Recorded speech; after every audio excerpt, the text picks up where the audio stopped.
sabuni ya kawaida, but ile mzuri kama ni machine automatic, you just go for hizo sabuni ziko recommended za washing machine.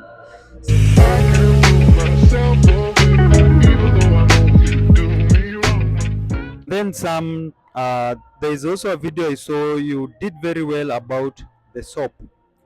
Sabuni yenye tunaweka kwa washing machine.